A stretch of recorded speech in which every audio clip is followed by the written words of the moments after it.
Égypte. Au moins 235 personnes ont été tuées ce vendredi 24 novembre lors de l'attaque d'une mosquée par des hommes armés dans le nord du Sinaï égyptien, a indiqué la télévision d'État égyptienne. Le média a précisé qu'il pourrait s'agir de la pire attaque terroriste de l'histoire égyptienne. L'attaque, qui n'a pas été immédiatement revendiquée, a également fait 125 blessés parmi les fidèles, selon le bilan fourni par la télévision d'État égyptienne.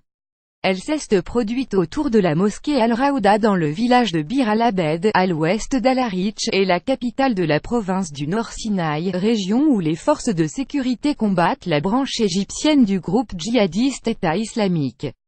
D'après des responsables, les assaillants ont déclenché une explosion avant d'ouvrir le feu sur les fidèles, parmi lesquels se trouvaient notamment des conscrits de l'armée. Le chef d'un groupe bédouin qui combattait a par ailleurs déclaré que cette mosquée était connue comme un lieu de rassemblement de soufis, adeptes d'un courant mystique de l'islam considéré comme hérétique par le groupe djihadiste.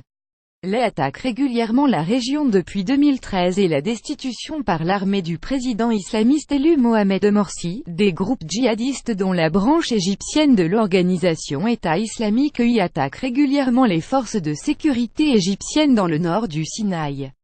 De nombreux policiers et soldats, ainsi que des civils, ont été tués dans ces attaques.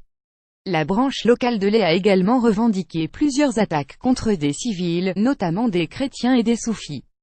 Plus de 100 chrétiens, essentiellement des coptes, ont été tués depuis un an dans des attentats contre des églises ou des attaques ciblées dans le Sinaï et à travers le pays. En février, les chrétiens d'Al-Arish avaient fui en masse après une série d'attaques violentes visant leur communauté.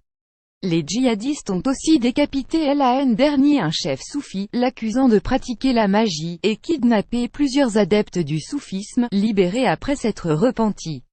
L'Égypte est par ailleurs menacée par des djihadistes proches d'Al-Qaïda qui opèrent à partir de la Libye, à la frontière ouest du pays.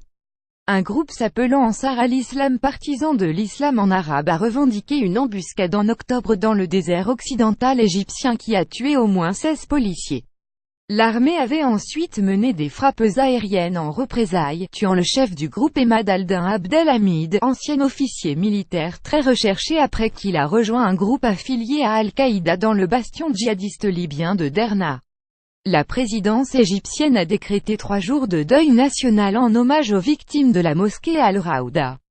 Lire aussi droits de l'homme au financement, Kestché qui bloque la vente de Rafale à l'Égypte qui se mouille pour parler des droits de l'homme au président égyptien. La découverte de la cavité cachée dans la pyramide de Khéops ne fait pas l'unanimité. Pour suivre les dernières actualités en direct sur le HuffPost, cliquez ici. Tous les matins, recevez gratuitement la newsletter du HuffPost. Retrouvez-nous sur notre page Facebook, à voir également sur le HuffPost. Plus attentat Égypte international mosquée, Inaï terrorisme, envoyez une correction.